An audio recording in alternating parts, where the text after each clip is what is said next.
Just want to conclude what we left off yesterday. The Gemara had cited a brisa that Rebbe is also of the opinion that Odom Maknadov Shalom Olam.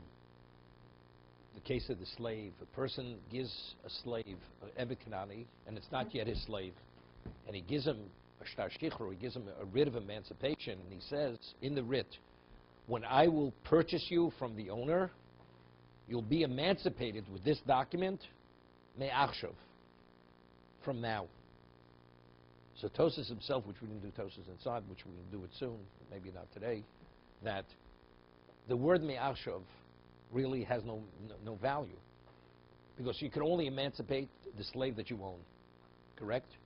So he writes the document, when I will purchase you, you will be emancipated from now, meaning from the moment you receive the writ of emancipation. But he can't be freed because you can only free the slave that you own. So Tosas explains that we have a principle known as kol kinyano, that if a person makes a kinyan, that the effect of the act, the instruments of transfer take place at a later date, that the instrument has to be in existence at that moment when it takes effect, otherwise it's not valid. He explained, if a person, let's say, would give him the shtar shichur, he would not write me'achshav. And the document, and how do you emancipate a slave? With a document. And the document would be destroyed at the moment that the emancipation is supposed to take place. It's not valid. It's not valid. Because the Gemara says that's kol kinyano. Because the kinyan doesn't exist. The instrument which brought about the effect doesn't exist at the time. But he says, but if you write me'achshav, even if the document should be destroyed, it's valid. So we have difficulty understanding this. If there's a principle that the only way the effect of the instrument of transfer could be effective, it has to exist when it takes effect, because without it, it cannot take effect. So by writing me'achshav, factually, that if it would be retroactive, it's retroactive. It's not a problem. But factually, the word achshav doesn't mean retroactive. It means from now. So how does from now mean, but factually, when will he be emancipated? Only at the later date when he purchases him. And when he purchases him, the document doesn't exist any longer. So if that's the case, why is it effective? Right? You have to understand what Tosas. Not everybody agrees with Tosas. It's not here, it's not retroactive. It can't be retroactive. How could what does that mean? The shtar is retroactive. If a man gives somebody else's wife a get, he gives her a get. When I will marry, she's married to another man. When I will marry you, this get should be retroactive the moment I give you the get now. Right? What do you mean retroactive? Right now, you're somebody else's wife. It has no relevance to retroactive. Over here, the slave is not his slave. The slave belongs to another person. When I purchase you from the present owner, the writ should be from now. How could it be from now? Okay? So how do you understand it? So there's a word from Reb Shimon Shkop. He explains it this way. Simply you understand if it's kol kinyano, why is it not effective?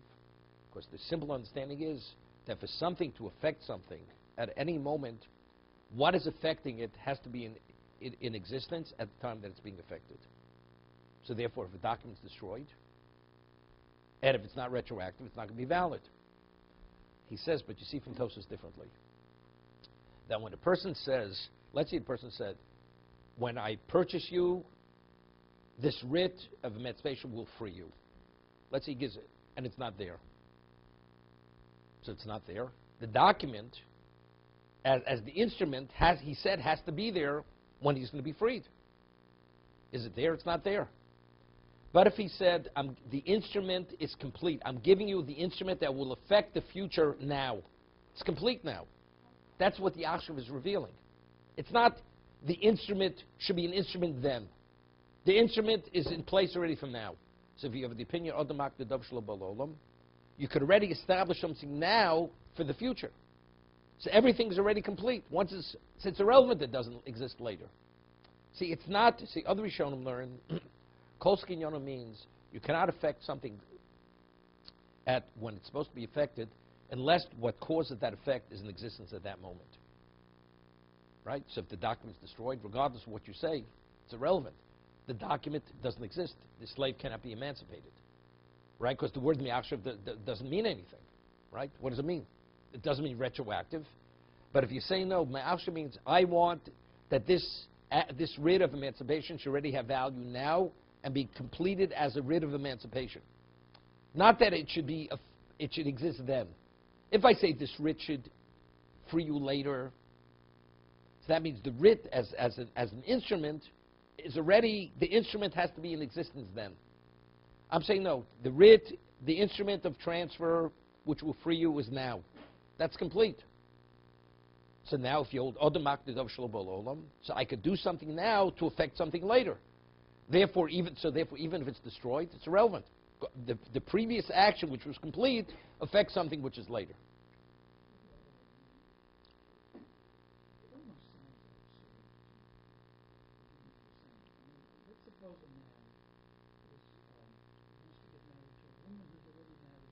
We're going to discuss that. That's Rameir. It's the next case. I will marry you after you will be divorced from your husband. No, it doesn't work.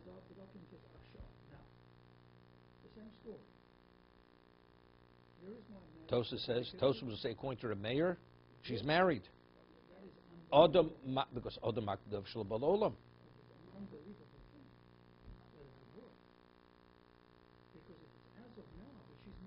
No, as of now doesn't mean as of now. Doesn't mean as of now. Cannot mean. And like with the slave, the word Al-Shav cannot mean as of now. It means that the instrument that I'm going to use to affect the future, that instrument is complete now. The instrument that will affect is complete now. It is. What's it? Therefore, even if the star is destroyed, it doesn't make a difference. The salvo already has been fully launched. Of course, later, no question. Right, correct. It's a technical point. The word actual cannot be retroactive. Cannot mean, and not possible to mean as of now.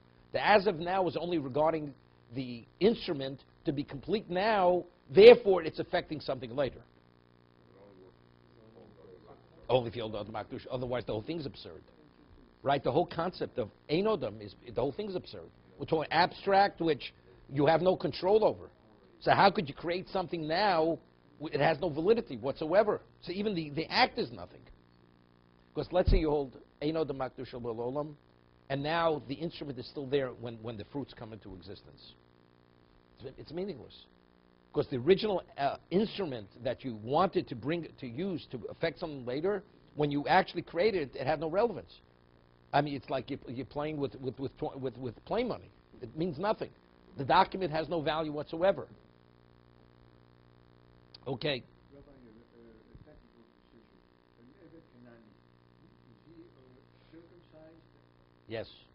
And does he go through mikvah also? See, it depends. A non-Jew to become an Nev Kanani needs a mikvah and circumcision. But let's say now he's Nev Kanani, and now he has a child from a Kanani slave. That child is born Nev Kanani, even if he's not circumcised.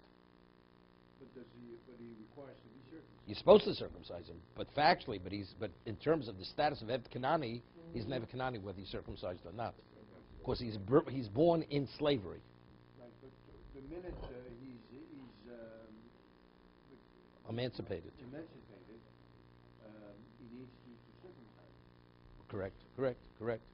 Okay, let's go further. Like you said, it's a technical question. Okay. Rameir, right? Abai said Rameir also concurs is of the position Odom Makdav Shelo Balolam. The Tanya. Ha'oma le'isha. Hareya Mukdeshesli la'achashes gayer. Okay? Person says to a woman, he's a non-Jew, he says, you will be married to me after I convert. See, when does he give her the ring? He gives her the ring now. So what are we classifying the act? As an act of kiddushin? Even though, I mean, you'd say it's absurd. You're not Jewish. How could this act be classified as an act of kiddushin? Nevertheless, it's considered an act of kiddushin to affect the future, after he converts. Lachsh is Gairi. She's not Jewish. Right? And he says to her, she hasn't even started the classes, the conversion classes. When you finish the conversion classes and the rabbis and the Bezdin decides to be Jewish, what I'm giving you now should affect then. Lach shesh tacher, person's nevet kananig. He wants to marry a regular Jewish woman. He says, after I will be emancipated, you should be my wife. Lach shesh tachri, she's a slave woman.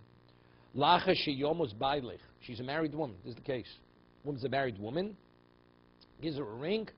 Says, after your husband dies, you will be my wife. Lach shetomis achosech, he's married to the sister.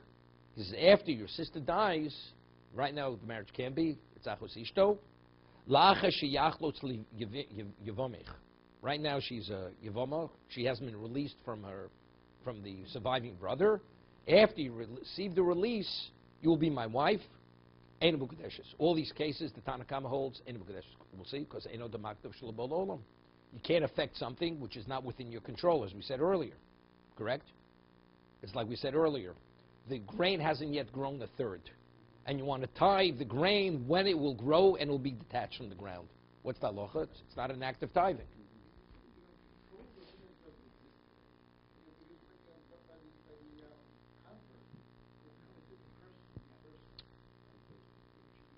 Good question. Good question.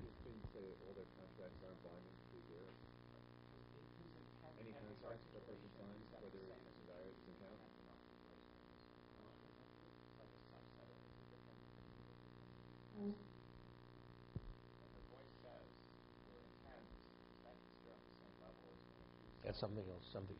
Well, definitely, why not? If a non-Jew wants to transact something for you to acquire something, is it you need intent for a transaction, for a transfer? Right, same thing. That's over there. Something else. No, he's asking a good question. I mean, the Gemara said earlier.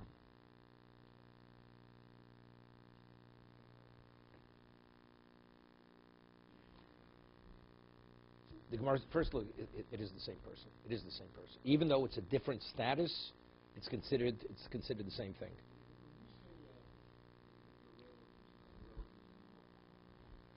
Gershon Skakotchin Ola Dami.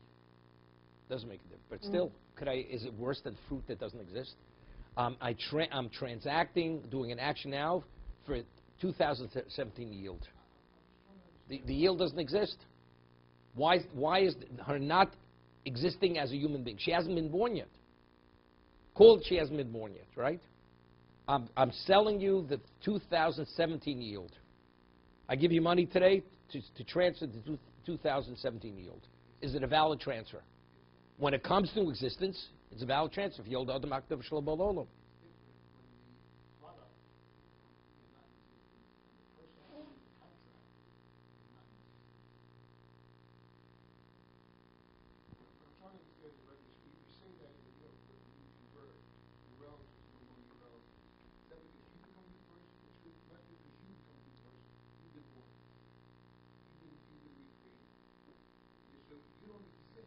Even though we'll go. There's a question. 1 second. We'll discuss it right now. No, we'll speak in one moment. So the Tanna Kama says Ein Mekudeshes. All these cases Ein Mekudeshes. Remeir Omer Mekudeshes. Yeah? He gives a married woman a ring. You'll be my wife after your husband dies. And she accepts the ring. And the witnesses. When the husband dies, she's married. Okay? Because automaktav shalabolo. Now, Tosas asks a question. This is Remeir. The Gemara says in Bab Metzia that when does Remeir say there's machlokas? According to Rabbanan, if you want to sell a yield in the future, how do you sell the yield? If you're of the opinion, ain't automaktav shalabolo, you cannot affect something that doesn't exist. You need dekel leperos. Dekel is the tree. That's the palm tree. I'm giving you an interest in the tree for the future yield. So that means you have an interest in the tree for the yield in the future. So what did I sell you? I sold you something that exists now. That's an interest in the tree. Remeir says no. If I sell you the future yield, no interest in the tree, it's a valid transaction. Why? So Remeir says because it's aviv idiosi. That since it's something which comes naturally, year in and year out, and it's meant to be, therefore, we say Odom Aktiv Shal Balom. But something that's not Avidu Dosi, not. Wait. So Tosas asks, Tosas in Ksubas asks this question, not Tosas here. So why, if the person says, Lachashiz Gayer, after I convert, the Jew doesn't exist yet? If she's a married woman, okay, she exists as a Jew. So you say, after you'll be divorced or after you're widowed, the marriage should take effect. So the person exists, but here you don't exist as a Jew. So that's like the yield doesn't exist. And it's not something which comes naturally, right? So if that's the case, why is it considered a valid marriage? That's Tosas Kasha question. It's not comparable. Right? This is contradictory to Rameir regarding Avida Dasi, something which comes naturally. It's a perennial, year in, year out, that yield will be. Now, Wait 1 second. I want everybody to appreciate the question. Okay? You hear the question? No, the yield, Rameir says the reason why over there, normally we would say, Eino de Makdo Shul Olam. But since over here, it will definitely come. Over here, who said she will definitely convert? Seems to be they're not comparable. There, it's going to be. Factually, with let's say a year has a 20-year lifespan. I'm selling you 3 years. The tree's 4 years old. 3 years, the tree's going to exist. It's still going to bear fruit. No, we don't deal with that. You deal with what's natural. No, I understand that, but it's not something. It's not something that comes naturally from within itself. It's not just this the fact of nature, right? A decision has to be made. Okay, there's so many other variables. So Tosas answers that here you have something better than that. There, although it comes naturally, but factually it doesn't exist. Here, the person does exist. So the person existing, that is the equivalent of that. You understand? So how do we understand? What's the principle of Einot HaMakdo Shel Balolam? You know, we say that intent is a key component in any transaction. What we call Miras Das. The intent. To talk about something that doesn't exist, we say it's lacking in the basic component of what's needed to bring about a result. It's lacking Gemiras Das. It's so abstract, it's so out of touch with reality, there's not sufficient intent to bring about that reality. Reb Meir says, but if it's Avida Osi, but since it comes naturally, it's year in and year out, and that yield will be, and it's something natural, we say that there was sufficient intent. That's the argument of Chachomim and Reb Meir. The Chachom say it's not sufficient. Reb Meir said it is sufficient. Avida Osi compensates for that problem. Okay? So let's say we'll talk about it. Let's say the person that hasn't planted the seed. We spoke about it earlier. We spoke about if there's already vegetation. Seed has been planted, the seed has sprouted, and there's some vegetation. We said earlier, if you hold Odom Akdo Shalom Olam, he could tithe eventually what will grow of that grain. What about he hasn't even put the seed in the ground yet? Even everybody would agree there. Even if you hold Odom Akdo, it's nothing. If Rameir says it has to be Avida Dosi. I mean, there it doesn't exist. There's a seed. It has put in the ground. Nothing, but nothing, but no process. There's no process. The seed is not the grain, and the earth is not the grain. You have to combine the two to bring about the grain. Here, the woman I'm marrying exists, and she said she's agreeable that after she converts, she will be my wife. So what's lacking? Just the time. No, and the conversion. No, but again, it's the intent issue. It's the intent issue. It's the intent issue. As a result of that, so if you want to sell a yield of grain, 2018, according to Rebbein, it's not valid. It's not Avida Dosi.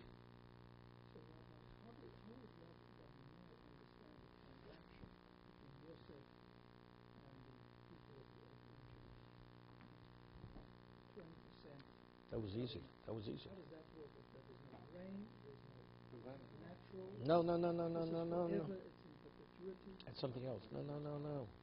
No, that's a payment. The land belongs to the government. We'll provide the seed, and for your labor, no, there was a question of labor cost.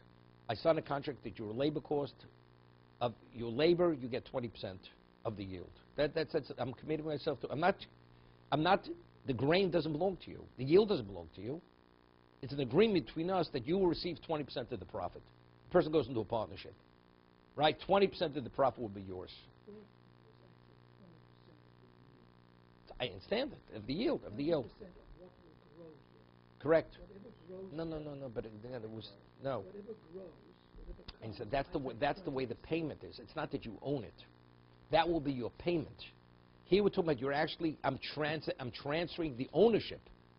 You understand? You have ownership, I'm selling the yield. It's not the yield. That yield, I will pay you with that yield.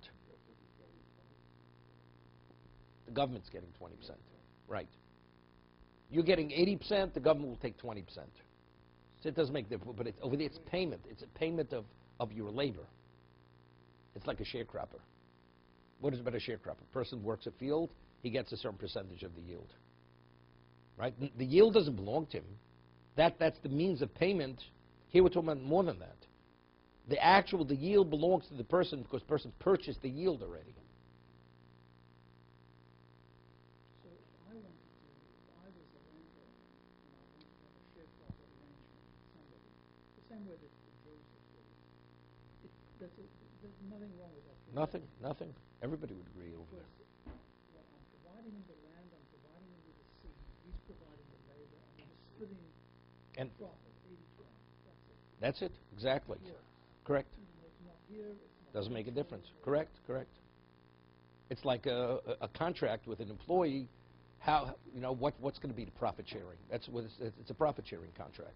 Make a distinction between that case and This case is where the fruit, when it comes to existence, that fruit is your fruit. I'm the landowner, my fruit. Right now, I own everything. I say I'm selling you 2017 yield. That means when that fruit grows, that fruit belongs to the buyer.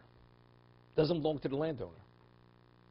It's not because I have a commitment, I'm paying a debt.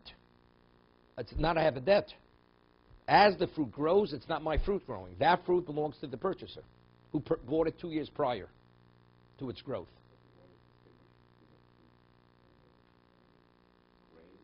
Definitely, the Gemara says it. Avididosi, the Gemara, fruit tree, naturally. It's inherent in the natural process. Nothing, it will come naturally. Correct? Okay. What about if the 2017 crop is... Never happens. Never happens. So it never happens. What happens if you own a And tree? are you obligated What to- happens if you own the tree and 2007 never happens? That means you don't have that yield. Finished. I sold you the yield. It never. I mean, if You're not obligated to give the next year. no. Okay.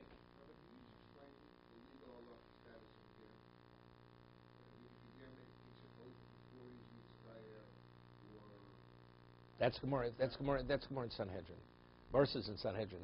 If a non-Jew commits murder, let's say he kills a Jew before converts, then he converts. He's still subject to death penalty. Well, I'm not the same person. Same thing.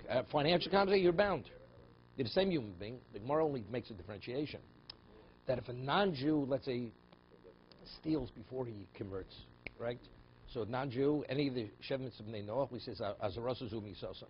He's liable for the death penalty. Now he becomes a Jew. So now, as a Jew, if he would have done that same action, he wouldn't be subject to the death penalty. The Beis Din will not put him to death. Will not put him to death. Before, he would have been put to death if he wouldn't have converted. Now he will not be put to death. But let's say he committed adultery. Right? So for adultery, it's punished by death. As a Jew, it's also punished by death. So you'll be put to death. These thieves should convert. These Gentile thieves.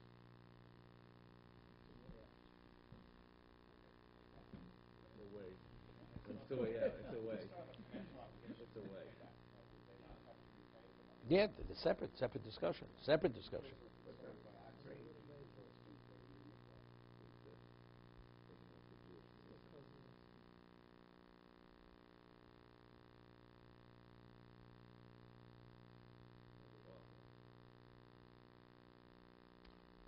I'm not sure. Good question. The Gemara doesn't discuss that case. Well, I wouldn't say when, so let me think about the case, okay? What would you say?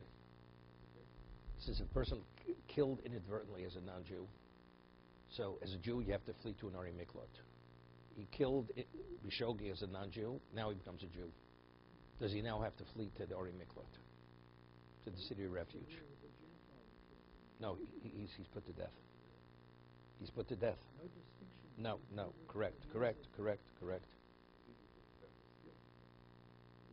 means that if the guy steals, he wants to save himself from the death penalty, he becomes a Jew. It's kind of a Well, that's what David asked. So how does someone have something like that?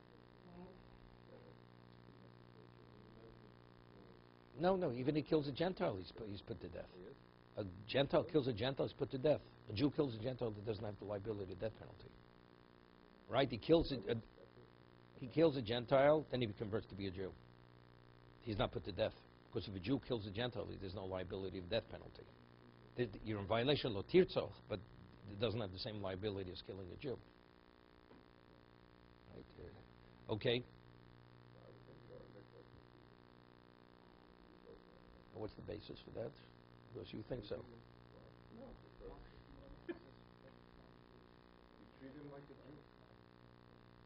No, the question is, well, what about if he converted? We told him now he converts. Kill the Jew. So I would think, to go to Ori Miklot, to Gemara Mishnah says in Sanhedrin, you need a ruling of the Sanhedrin.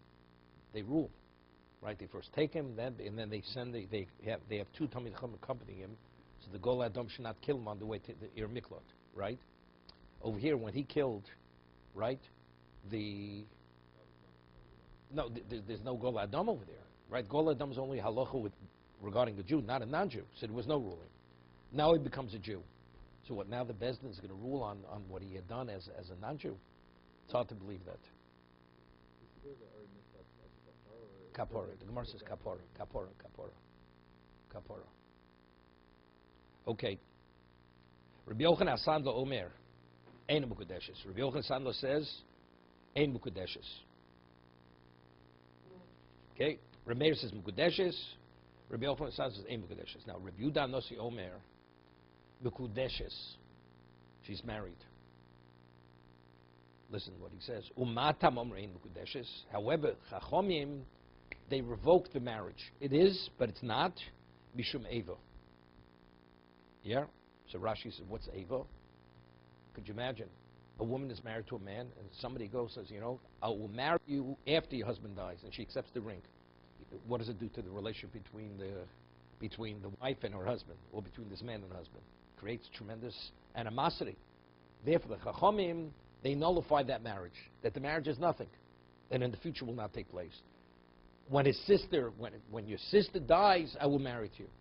The only reason I can't is because your sister's still alive. What does that do? But in any case other than where it's a question of Eva, it causes this animosity.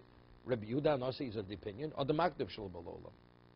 Somewhere asks, so Abaye, when he listed the various opinions, one he lists Rabbi Yehuda Nossi. So on that the Gemara says, Rabbi Yehuda Nossi, Haini Rebbe. It's one and the same person. Rabbi Yehuda Nossi and Rebbe are the same person. Right? It's Rabbeinu HaKodesh. Hainu Rebbe. Yeah, so that's the question.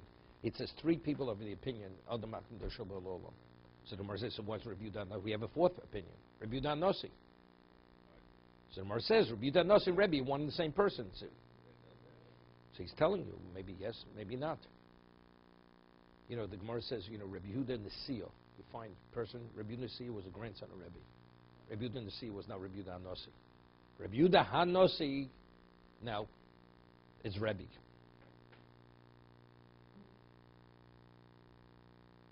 I'd once said, the Gemara says that Rabbi Yehuda HaNossi was called Rabbeinu HaKodesh, the Holy Rabbi.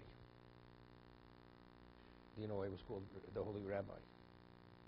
So Gemara says, because Rabbi Yehuda HaNossi never put his hand below his belt to touch his male organ, because he was always concerned that he could be aroused, and chas v'sholem, he could waste seed.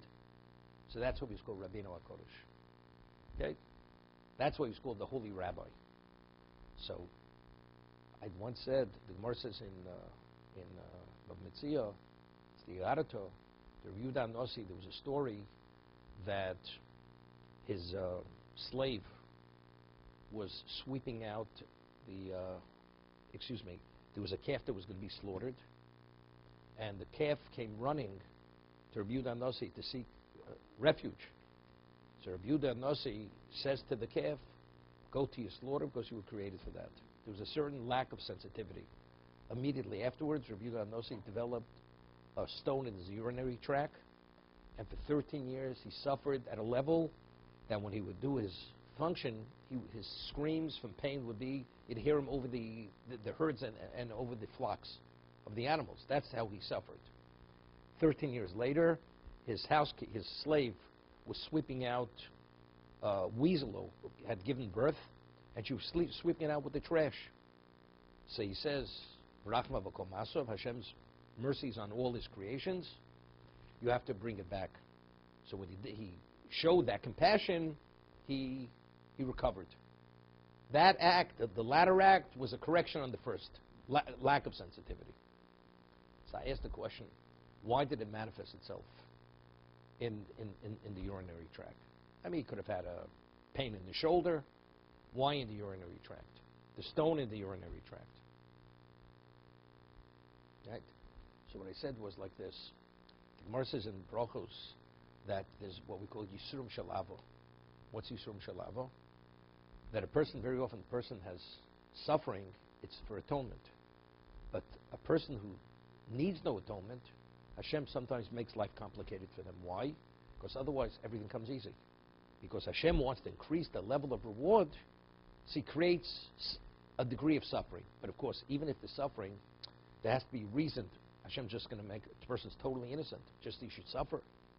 So there has to be some degree of failing, although it's not a sin, that you should suffer because of that. Now, Rabbeinu HaKodesh, how do we know when he suffered with the urine, how do we know it's because of, it's Yisurim Shalab, maybe it's Yisurim that he needed kapara?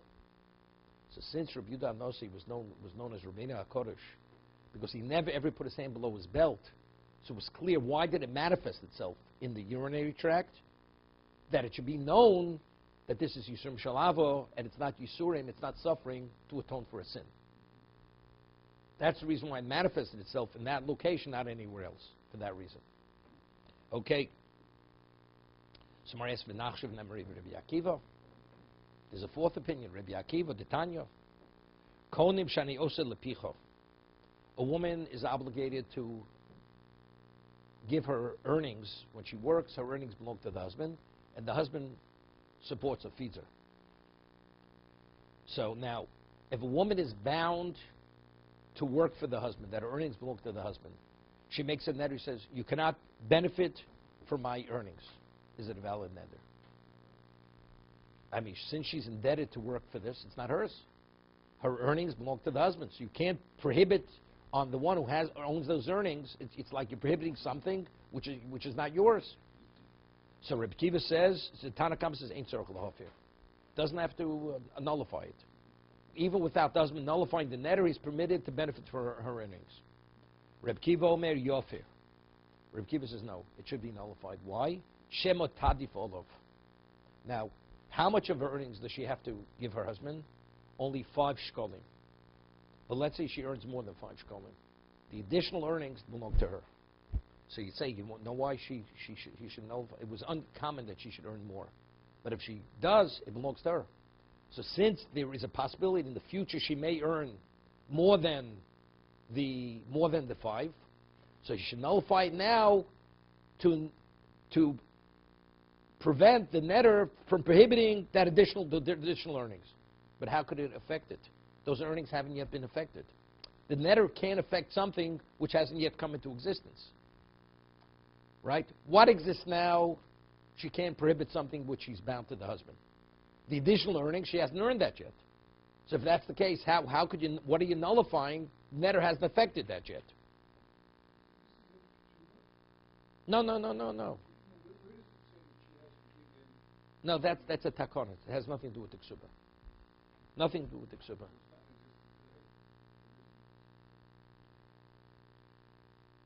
Well, it says in the ksuba, husband has to support the wife. The other part, we rule halacha, wife could say to the husband, let's say she makes enough money, she out-earns the husband. So, keep your support, I'll keep my earnings. She could say that to the husband. No, anytime. She could, even midstream, she says, something, You know, I just finished law school, this and that. You'll be my client, you're going to pay the bill. Okay. That's what she tells the husband. This woman goes by her maiden name. Okay? To be continued.